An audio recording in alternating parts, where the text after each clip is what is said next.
obligé de prier les yeux fermés. Prier ne signifie pas fermer les yeux.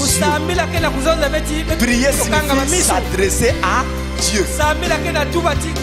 Quand vous vous adressez à votre Père sur la terre, votre papa, est-ce que vous fermez les yeux?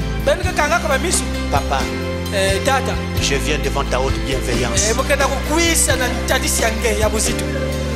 Tu fais plus. Maman, est-ce que je peux avoir à manger?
Notre gracieux Père Céleste,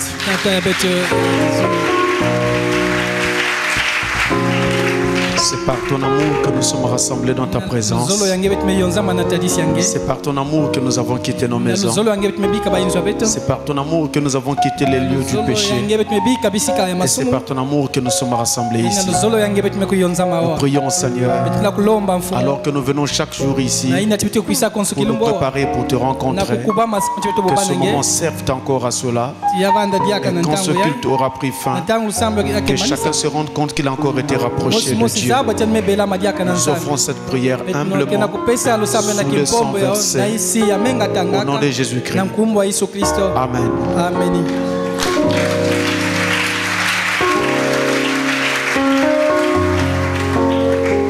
Je vous salue tous au nom du Seigneur. Nous allons encore faire une séance de questions-réponses aujourd'hui. Et nous comptons toujours sur l'aide du Seigneur afin qu'il nous aide à dire les choses exactement comme son messager les a dit dans ce temps de la fin. Nous allons compter sur sa force et nous essaierons d'être le plus honnête possible afin de pouvoir vous dire exactement ce que la parole de Dieu dit sans inventer quoi que ce soit. Et nous prendrons la Bible au fur et à mesure que nous entrons dans ces questions. Alors on essaie de gagner du temps. Première question. Shalom, Pasteur Francis. S'il vous plaît, Pasteur, j'aimerais vous poser une question au sujet de ce que le prophète dit dans la brochure, les noms blasphématoires prêchés le 4 novembre 62, le paragraphe 147. Ma question est de savoir si le prophète fait partie des deux groupes de prophètes cités. Qu'est-ce qu'il a apporté? La loi ou la justice? Ou bien il a apporté les deux comme Christ? Donc ici la question se reporte à une citation de Frère Branham. Qu'est-ce que nous avons dans cette citation, le mieux c'est de prendre d'abord cette citation. Donc la citation porte sur la brochure les noms blasphématoires. Les noms blasphématoires, prêché le 4 novembre 1962, le paragraphe 147. Lisons d'abord cette écriture-là. Vous l'avez à l'écran. Vous l'avez à l'écran. Alors voici ce qui est dit. Moïse représentait la loi. Les prophètes représentaient sa justice. On ne pouvait pas vivre par sa loi. On ne pouvait pas vivre par sa justice. Je ne demande pas la justice. Je veux la miséricorde. Pas la justice. Je ne peux pas garder sa loi. Je ne peux pas satisfaire sa justice. Mais j'ai besoin de sa miséricorde. Et Dieu a dit que la loi et la justice se sont rencontrées en lui. Il est mon fils bien-aimé. Écoutez-le. C'est lui. C'est celui-là. Alors ici, dans ce passage, Frère Branham se réfère à l'épisode où Jésus était sur la montagne de transfiguration, Matthieu chapitre 17, et où donc justement, à sa droite et à sa gauche, sont apparus deux hommes. L'un d'eux était Moïse et l'autre était Élie. Et ici, Frère Branham dit que Moïse représentait la loi et que Élie donc représentait les prophètes. Alors, le prophète continue en disant: je ne veux ni l'un ni l'autre, ni Moïse, ni Élie, ni la loi, ni la justice, parce que les prophètes représentaient sa justice. Alors la question nous est posée en demandant, puisque nous disons que Frère Branham est un prophète, il est de quel côté? Du côté de Moïse qui apporte la loi, ou bien du côté de Élie qui représente la justice, ou alors lui il est représenté dans les deux, et la loi et la justice, comme Christ qui apporta les deux. C'est ça la question qui est posée. Maintenant, vous êtes en train de le prendre très mal. Alors, je voudrais ici vous amener à voir quelque chose de très particulier. Regardez comment est structurée la Bible. Si vous ouvrez la table des sommaires de votre Bible, regardez votre Bible, juste le sommaire. Là où vous avez la table de matière. Quand vous regardez votre Bible, particulièrement en ce qui concerne l'Ancien Testament, vous allez voir que au niveau du sommaire, vous avez au départ 5 livres qui sont regroupés sous l'appellation le Pentateuque. On peut aussi dire tout simplement la loi, parce que ce sont ces livres-là qui représentent la loi. Ensuite viennent des livres qu'on appelle des livres historiques, dans lesquels, dans ce groupe, on a donc par exemple le livre de Josué, le livre de Ruth, le livre de Samuel, le livre des Chroniques, Esdras et Néhémie, par exemple. Après ça vient le livre poétique. Et dans ces livres poétiques, vous avez des livres comme Job, les Psaumes, les Proverbes, Ecclésiastes et Cantiques des Cantiques. Et enfin, vous avez ici ce qu'on appelle les livres prophétiques, dans lesquels on a ici un certain nombre de prophètes, des grands et des petits. Ésaïe, Jérémie, Lamentation de Jérémie, parce que c'est Jérémie toujours, Ézéchiel, Daniel, Osée, Joël, Amos, et ainsi de suite jusqu'à Malachie. Donc Malachie est censé être le dernier prophète de l'Ancien Testament. Voyez-vous? Alors maintenant, Si je prends les livres historiques et les livres poétiques, eh bien ces livres-là, en tout cas, sont centrés autour de ce que la loi de Moïse dit. Nous avons dans ces livres des histoires qui nous parlent du vécu des Juifs conformément à ce que Moïse leur avait apporté comme loi.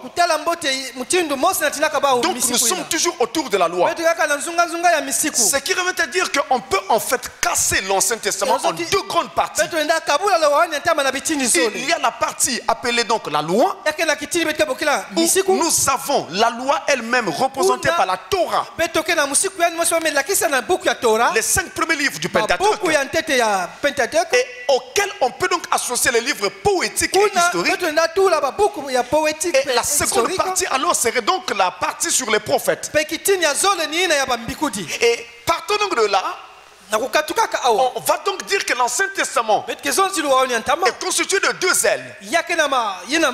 Nous avons la loi et les prophètes. C'est ainsi que dans tout le Nouveau Testament, nous avons cette expression qui revient. Alors je le prends avec vous. Matthieu chapitre 7. Matthieu 7 d'abord. Le verset 12. Dans ce passage, il nous est dit: tout ce que vous voulez que les hommes fassent pour vous, faites-le de même pour eux. Car c'est la loi et les prophètes. En d'autres termes, c'est ça la recommandation que nous trouvons dans le livre de Dieu. Ce livre formé de la loi et des prophètes. Voilà ce qui nous est recommandé. Quand vous prenez le livre de Luc, au chapitre 16 et au verset 16 également, Luc 16 verset 16, ici la Bible nous dit merveilleusement, et ça c'est très important, la loi et les prophètes ont subsisté jusqu'à Jean. Depuis lors, le royaume de Dieu est annoncé et chacun use de violence pour y entrer. Arrêtons-nous un instant là. Nous avons vu que le dernier prophète de l'Ancien Testament, c'était Malachie. Et donc quand Jean arrive, Jean-Baptiste, il a eu du mal à se faire reconnaître. Parce que entre le prophète Malachie et Jean le Baptiste, il s'était écoulé 400 ans que Israël n'avait plus jamais connu de prophète. Vous voyez que 400 ans ce n'est pas 40 ans. C'est beaucoup d'années. Donc Israël avait oublié l'identification d'un prophète. Il n'en connaissait plus. Et du coup quand Jean-Baptiste arrive, son discours leur a paru très étrange. Et donc pour conséquence ils l'ont rejeté. Parce que Jean-Baptiste était prophèt. Mais l'écart était trop grand. Il n'avait pas connu les prophètes depuis. Et quand Jean donc arrive, Jean est en train de clôturer l'Ancien Testament, mais en même temps il ouvrait le Nouveau Testament. C'est pourquoi on dit que le prophète Jean le Baptiste est la clé de voûte entre l'Ancien et le Nouveau Testament. Donc il vient clôturer l'Ancien Testament et il ouvre, il inaugure le Nouveau Testament. Or dans l'Ancien Testament, on avait la loi apportée par Moïse et on avait les prophètes. Ils étaient nombreux, mais Dieu les a imagés. Dieu les a représentés par un seul. Élie le Tishbite de l'Ancien Testament, qui s'est tenu aux côtés de Jésus lors de l'épisode de la montagne de la transfiguration. révélation. Mais il n'était pas le seul prophète. Il était juste celui qui représentait le groupe des prophètes. Pendant que Moïse, lui aussi prophète, mais il représentait plutôt la loi. Dans l'Ancien Testament, on a donc deux grands volets, la loi et les prophètes. Et quand Jean-Baptiste arrive, il inaugure un nouveau volet. Cette fois-ci, ce n'est plus la loi, ce n'est plus les prophètes, mais c'est maintenant la grâce qu'il va introduire. Et cette grâce qui vient était annoncée dans la loi et dans les prophètes. Moïse avait annoncé sa venue. Les prophètes ont tous annoncé sa venue. Ainsi, dans Jean chapitre 1, verset 45, nous avons ceci. Jean 1, verset 45. Philippe rencontra Nathanaël et lui dit, nous avons trouvé celui de qui Moïse a écrit dans la loi et dont les prophètes ont parlé. Jésus de Nazareth, fils de Joseph. Est-ce que vous voyez la précision? La loi a parlé de lui. Les prophètes aussi ont parlé de lui. Mais la loi parle de lui. Lorsque dans Deutéronome 18 par exemple, Moïse dit, l'Éternel votre Dieu vous suscitera parmi vos frères un prophète comme moi, vous l'écouterez. Ça c'est la loi annonçant la venue de ce prophète. Et dans tous les autres écrits des prophètes de l'Ancien Testament, on parle de Jésus. Ézéchiel en a parlé, Esaïe en parle. Quand il dit un rejeton est sorti d'Isaïe, Esaïe en parle. Lorsqu'il dit que la Vierge concevra, Esaïe en parle. Lorsqu'il dit un enfant nous est né, un fils nous est donné, et la domination reposera sur son épaule. Vous voyez? Vous voyez que même Michée en a parlé. Lorsqu'il parle de lui, celui qui viendrait et dont la domination repose, plutôt dont les origines remontent au jour de l'éternité.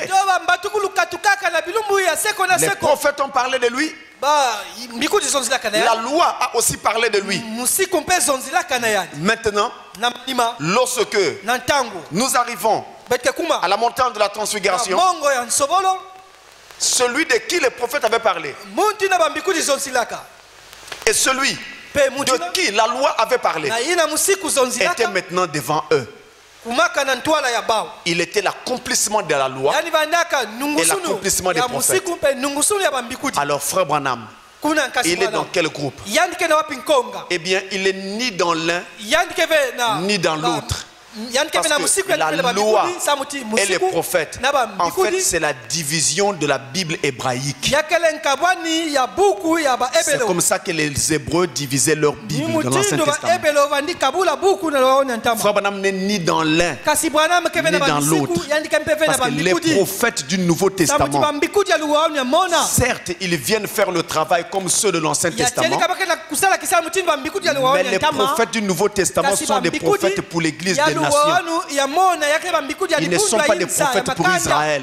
C'est pourquoi Israël ne les croit pas et ne les croira pas. Voyez-vous, Frère Branham ne fait pas partie de la loi. Frère Branham ne fait pas partie non plus des prophètes. Frère Branham vient lui dans la dispensation nouvelle, celle représentée par Christ. La grâce. Tous ceux du Nouveau Testament sont sous cette dispensation-là. Qu'ils soient prophètes ou Ephésiens 4, ils sont tous sous la dispensation de la grâce apportée par Jésus. Et qu'est-ce que Frère Branham a apporté? Il a apporté la grâce, la même que Jésus avait apportée. C'est pourquoi d'ailleurs il prêche le message de grâce. Tout le message de Frère Branham repose sur la grâce. place. Ce message ne repose pas sur la loi et les prophètes. Mais son message repose sur Christ. Voyez-vous? Voilà ce que je peux dire sur cette question. N'oubliez pas, la loi et les prophètes, c'est d'abord la façon dont les Juifs divisaient leur Bible. Et à cause de cela, vous ne pouvez ranger Frère Branham ni dans l'un ni dans l'autre. Mais il n'en demeure pas moins que Frère Branham était prophète. Une autre question. Le prophète dit dans Israël à Kadesh Barnea, chez le 28 mars 1953, que ainsi toute guérison, peu importe d'où elle vient uniquement de par Dieu. Est-ce que cela signifie que toutes les guérisons auxquelles nous assistons viennent de Dieu? Même quand cela se produit suite à une consultation d'un féticheur ou d'un faux ministre pratiquant une magie quelconque, le prophète dit que le diable ne peut pas créer. C'est l'unique chose qu'il peut faire. Pardon, c'est l'unique chose qu'il ne peut pas faire. Mais il peut entre guillemets guérir, non? Amen. Amen. Donc la question ici c'est sur une autre déclaration du prophète. Il dit toute guérison ne vient que de Dieu. Alors on nous demande si le prophète dit ça. Donc même quand les gens vont consulter les féticheurs et qu'à la fin ils sont guéris, c'est toujours Dieu? Oui, c'est toujours Dieu. Oui, c'est Dieu. Je ne m'amuse pas. C'est Dieu. Où est Dieu là-dedans? Dans le féticheur? Non. Parce que Dieu n'est pas un féticheur. Et il n'est pas non plus celui qui envoie et soutient les féticheurs. Mais écoutez-moi bien. Quand vous allez consulter un médecin, il vous prescrit une médecine. Après vous êtes guéri. Qui vous a guéri? Le médecin? Le médecin vous donne des produits qui sont conventionnels et que tout le monde accepte. D'accord. Le féticheur, lui, il va vous donner ce qui n'est pas conventionnel. Il va vous donner ce qui est occulte. Et il va faire des incantations. Et après, vous êtes guéri. Qui vous guérit? Vous venez voir un prédicateur. Fut-il un ministre ou un de Dieu ou pas? Fut-il un serviteur de Dieu ou un serviteur de Satan? Mais il prie pour vous. Il invoque le nom de Jésus. Et après vous êtes guéri. Qui vous a guéri? Le prédicateur? Alors, voici donc ce qu'il en est.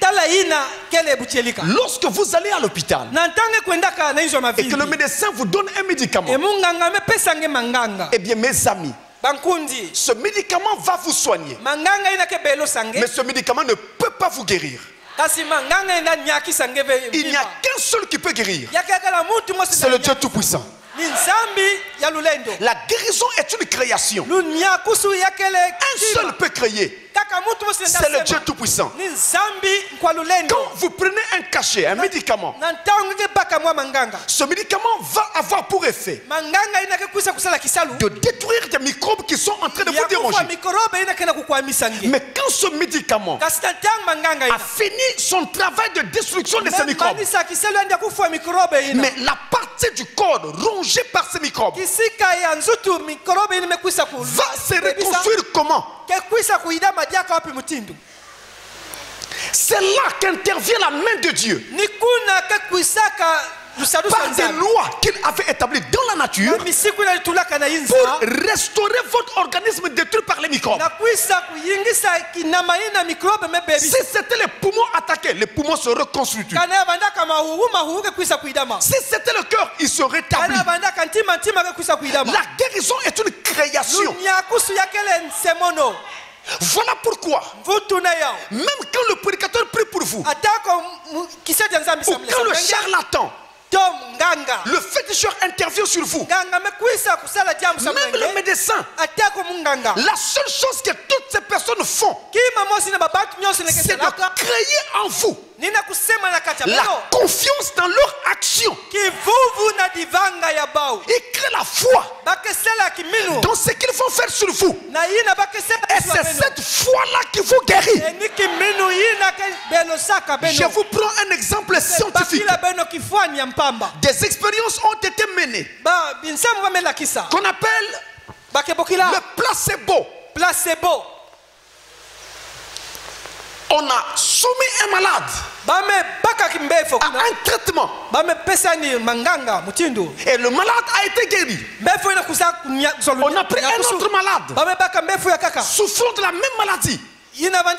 On lui donne le même produit mais sans principe actif à l'intérieur. On a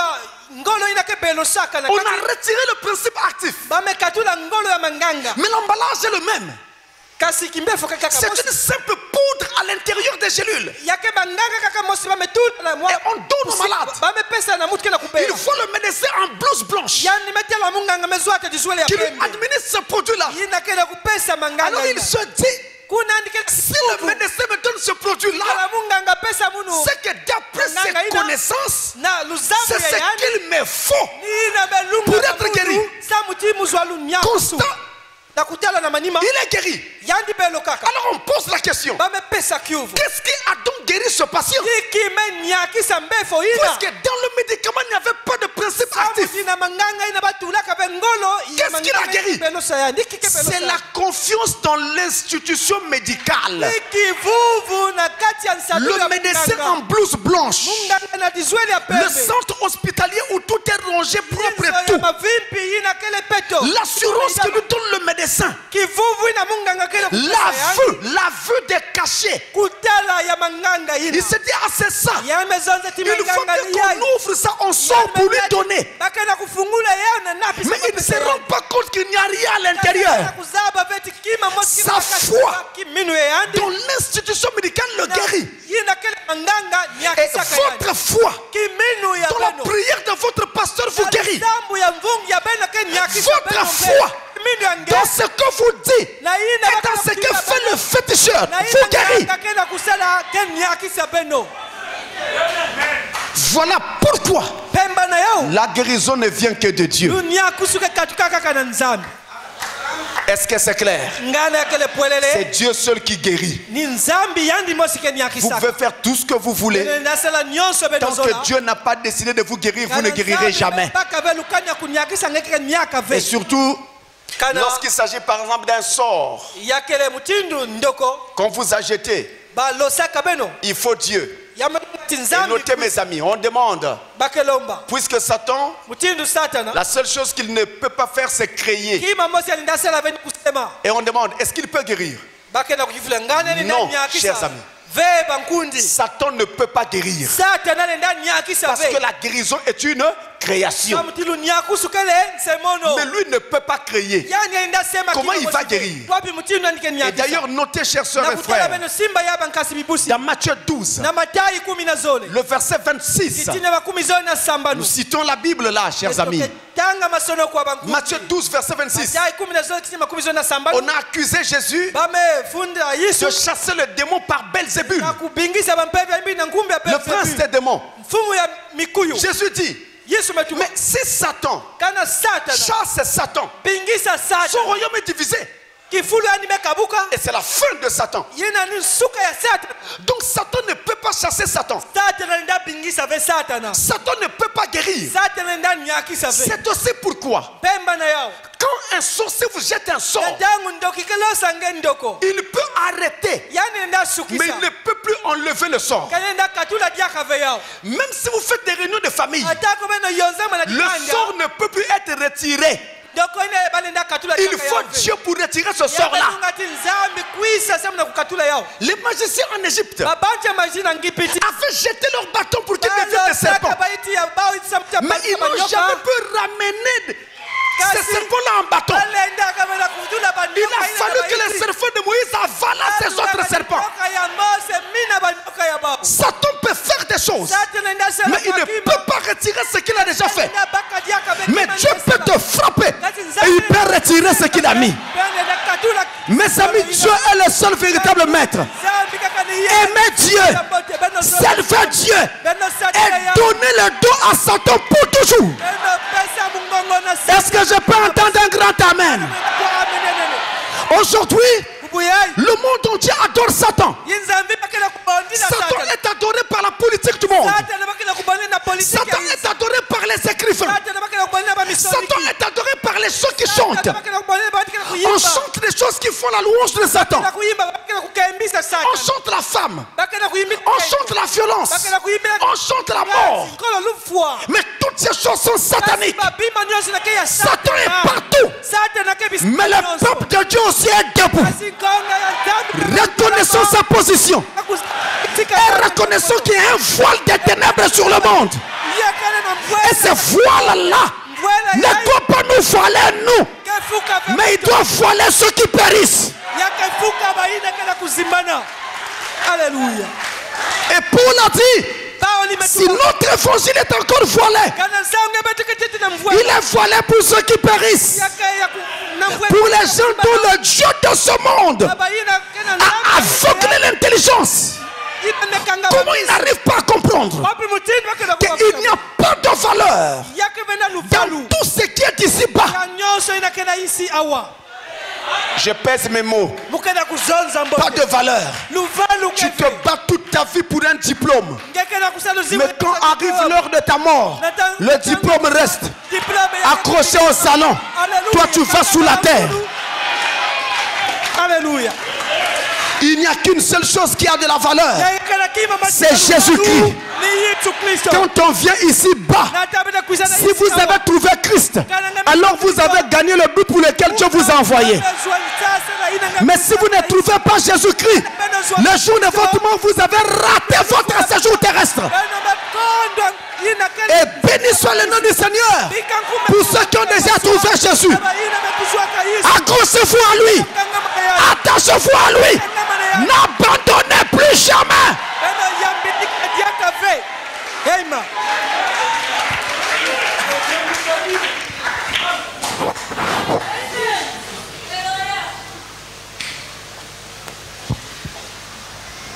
Une autre question.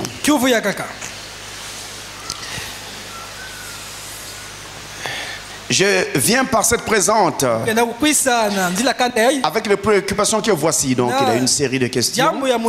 On va les prendre une à une. Premièrement, je voudrais savoir, pasteur, que représentent les 7 canaux. Les sandales dont parle Ésaïe 11, verset 15. Ésaïe 11, verset 15. Alors nous allons prendre ce passage très très rapidement.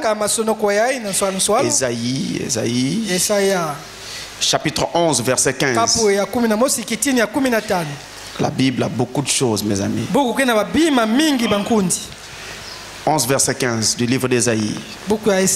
Il est dit: l'Éternel desséchera la langue de la mer d'Égypte.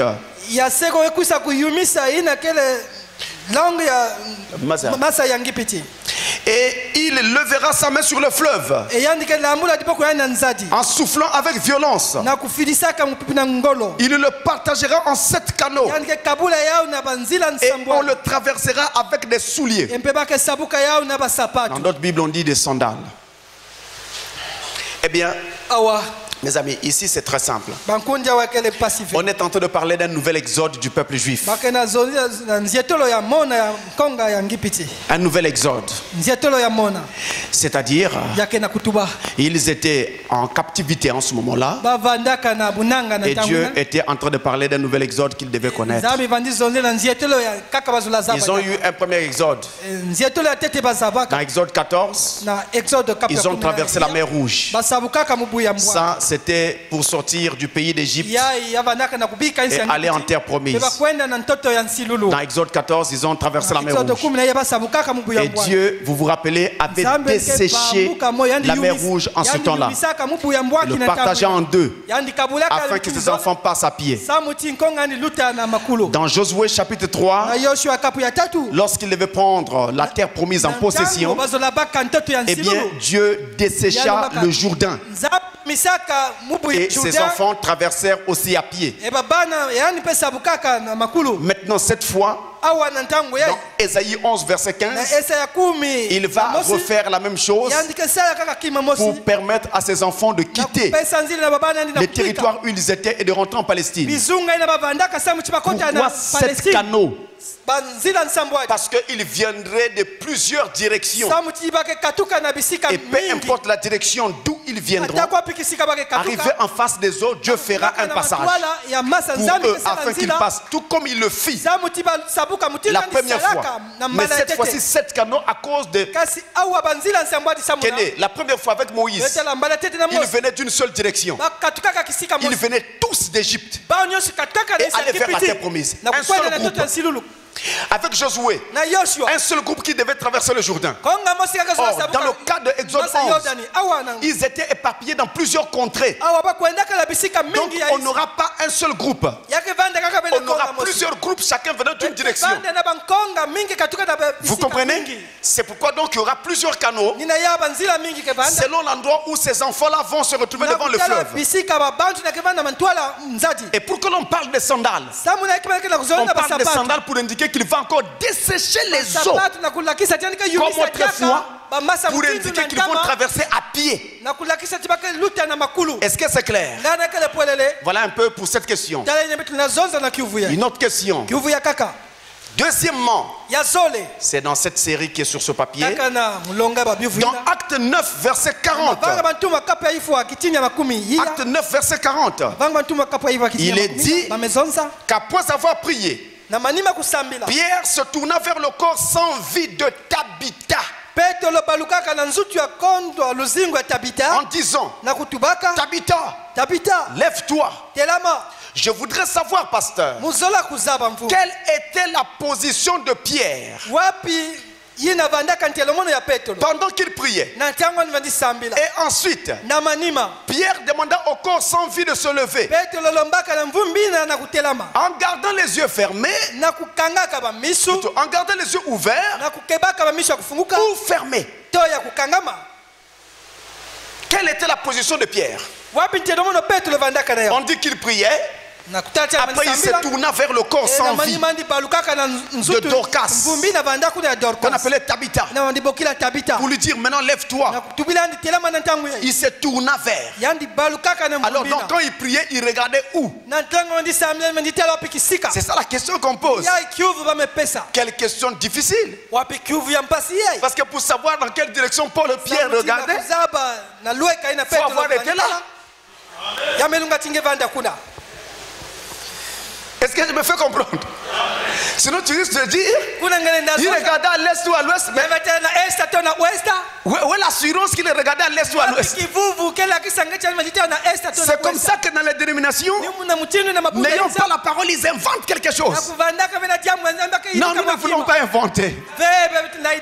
Mais la réponse se trouve dans le verset que vous avez cité. C'est ça que j'aime avec Dieu. Alléluia. La Bible se révèle elle-même. La Bible n'a pas besoin d'interprétation particulière. Donc nous reprenons le verset que vous nous avez donné. Allons ensemble. Acte 9, verset 40. Écoutez ça. 9, verset 40. Pierre fit sortir tout le monde. Il se mit à genoux et pria. Au moins déjà la position nous savons. Il était à genoux. N'est-ce pas? C'est écrit. J'avance. Et pria. Puis se tournant vers le corps, il dit, Tabitha, lève-toi. Elle ouvrit les yeux et ayant vu Pierre, elle s'assit. Mais la réponse est dedans. Regardez. Dans ce passage, nous avons deux phases concernant Pierre. Mais on pourrait donc ajouter d'autres phases si on associe aussi Tabitha, qui était d'abord allongée et à la fin elle s'assit. Mais je me concentre sur Pierre parce que la question c'est autour de Pierre. Il y a deux phases au sujet de Pierre. Première phase, la Bible dit Pierre se mit à genoux et pria. La seconde phase, il se tourna vers le corps sans vie de Tabitha, s'adressa à ce corps, l'appelant par son nom. Tabitha, lève-toi. La réponse est donnée. Mais vous n'avez pas compris. Je reviens.